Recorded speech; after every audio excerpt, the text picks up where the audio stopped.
2025 সালের IPL tournament আজ থেকে আরম্ভ ইডেন গার্ডেনে। আজ সকাল থেকেই শহর কলকাতায় চলছে বৃষ্টি, আর সেই বৃষ্টিতেই ক্রিকেট প্রেমীরা ইডেন গার্ডেন মাঠে ভিড়। ফেভারিট টিম কলকাতা নাইট রাইডার্সের খেলা দেখতে ভিড় করছেন দর্শকরা। Kolkata Knight Riders versus Royal চ্যালেঞ্জার্সের খেলা। রয়্যাল চ্যালেঞ্জার্সের দিক থেকে খেলছে বিরাট কোহলি, আর বিরাট কোহলিরাও এসেছে আজ খেলা দেখতে Eden garden. So 18 years of electrifying cricket, unforgettable rivalries and moments that have stood the test of time. And tonight, we don't just mark a milestone, we celebrate an era. And to do the honors, it's my privilege to welcome the guiding forces of Indian cricket, our esteemed BCCI officials on the stage. Please welcome with the loudest cheers. I start with Mr. Roger Perry, President, BCCI.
Hello, welcome to Kolkata.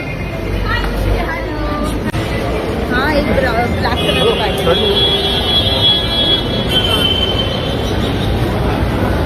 Welcome to Kolkata. অনেক কষ্ট করে ticket manage করছি আমাদের অফিসের engineer সাহেব আমাকে manage করে দিয়েছে টিকিটটা, তাকে অনেক ধন্যবাদ যে আমাকে আরসিবির এবং কেকেআরের ম্যাচ দেখার জন্য টিকিট ম্যানেজ করে দিয়েছে। এবং কালকে ট্রেন থেকে কুচবিহার থেকে আসছি আমি, কালকে ট্রেন থেকে নেমে যখন হোটেলে আসলাম ফেসবুকে দেখি বৃষ্টির কারণে ম্যাচ হবে না। খুব দুঃখজনক, আমি ভাবছি যে সব চলে গেল, শেষ হয়ে গেল।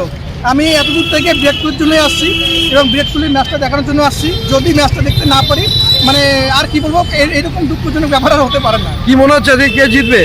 RCB 100% RCB 100% RCB 100% RCB. এবার কেকেআর তো এটা হোম গ্রাউন্ড এবং গতবারে চ্যাম্পিয়ন হয়েছিল কেকেআর, কি মনে হচ্ছে? খেলার মধ্যে হার জিত আসেই, কিন্তু আমার কাছে পুরো কনফিডেন্স যে আজকে আরসিবি জিতবে 100%। আপনার নাম? আমার নাম শাহাদুল ইসলাম।